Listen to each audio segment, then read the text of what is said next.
नमस्कार बंधुरा welcome back to my channel. आज आमी चले एसेছি आबार একটা रेसिपि निये। आज आमी बानाबो सजने डाटार झाल। किभाबे बानाबो आसुन देखे निन ताहले।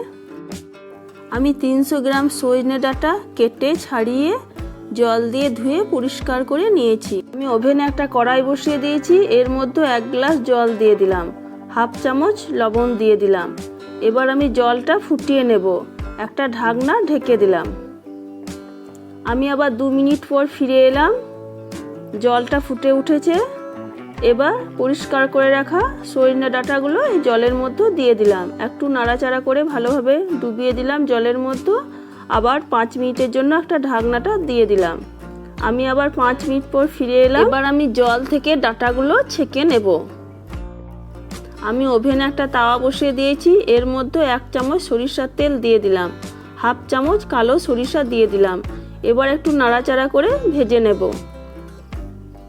এবার সেদ্ধ করে রাখা ডাটাগুলো এর মধ্যে দিয়ে দিলাম।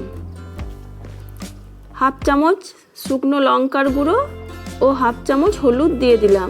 হাফ চামচ কাশ্মীরি লঙ্কার গুঁড়ো দিয়ে দিলাম। একটু নাড়াচাড়া করে একসাথে মিশিয়ে নেব এবং 2 মিনিট মতো নাড়াচাড়া করে ডাটাগুলো একটু ভেজে নেব। এবার এর মধ্যে পেস্ট করে রাখা 2 চামচ সরিষা ও 1 চামচ পোস্তর পেস্ট দিয়ে দিলাম। 1-1.5 মিনিট মতো নাড়াচাড়া করে ভেজে নেব। বেশিক্ষণ ধরে ভাজবো না, যেহেতু সরিষার পেস্ট দিয়েছি, বেশি ভাজলে তেতো হয়ে যাবে। এবার আমি এর মধ্যে স্বাদ মতো লবণ ও 1.5 চামচ মতো চিনি দিয়ে দিলাম। এটা একটু মিষ্টি মিষ্টি ভালো লাগে। এবার এর মধ্যে 1 বাটি জল দিয়ে দেব।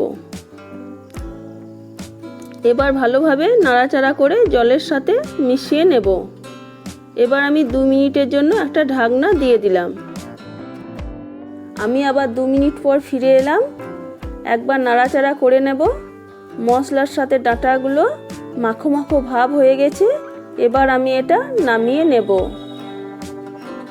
এটা গরম ভাতের সাথে খেতে খুবই ভালো লাগে।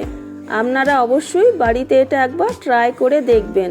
আর আমার রান্না যদি আপনাদের ভালো লেগে থাকে তাহলে অবশ্যই লাইক, কমেন্ট ও শেয়ার করবেন এবং চ্যানেলটাকে সাবস্ক্রাইব করে আমার পাশে থাকবেন।